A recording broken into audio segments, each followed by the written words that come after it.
welcome to AI Path. This is Series 19, Identity, Trust, and Governance for Agents. When a human uses a tool, they log in. They have a username, a password, maybe multi-factor auth. But what happens when an agent needs to call an API on your behalf? Does it use your credentials? Does it get its own? This is the identity problem for agents, and it is more important than most teams realize.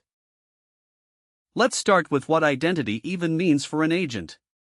When you log into a system, you prove who you are. That is authentication. Then the system checks what you are allowed to do. That is authorization. Agents need both. But here is the trap: most teams just hand the agent the developer's personal API key or the user's OAuth token. That means the agent has the same permissions as a human. It can read anything, write anything, delete anything. The right approach is to give the agent its own identity, a service account, with only the permissions it actually needs. Think of it like an employee badge. You would not give a new intern the CEO's keycard. You give them a badge that opens the doors they need and nothing else. So what are the options for giving an agent its own identity? Option 1, Service Accounts. The agent gets its own account in your identity provider, just like a microservice would. It authenticates with a client ID in secret and gets scoped permissions. This is the most common pattern today. Option 2, Scoped Tokens. You generate a short-lived token with very specific permissions. The agent can read customer records but cannot delete them. The token expires in 15 minutes. If someone steals it, the blast radius is small. Option 3, On behalf of flows.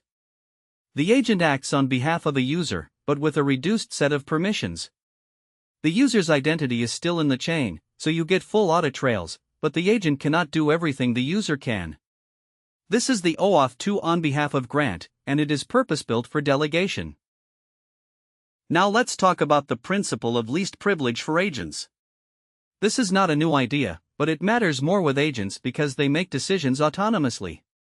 A human might have broad permissions because they use judgment about what to touch. An agent follows instructions literally. If it has permission to delete records and its planning goes wrong, it will delete records. No hesitation.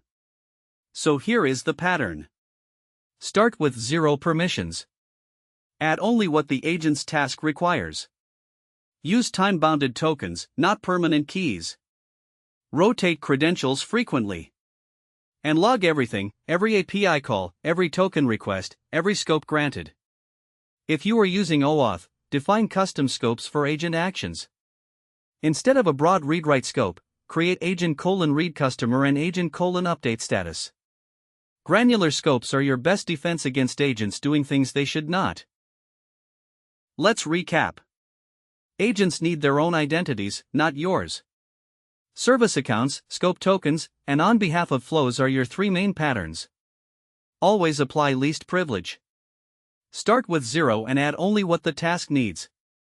Use short-lived tokens, granular scopes, and log everything. Next time, trust and credibility systems. How do you know an agent's output is trustworthy? Provenance, signatures, and verifiable outputs. If this helped, hit subscribe and I will see you in part 2.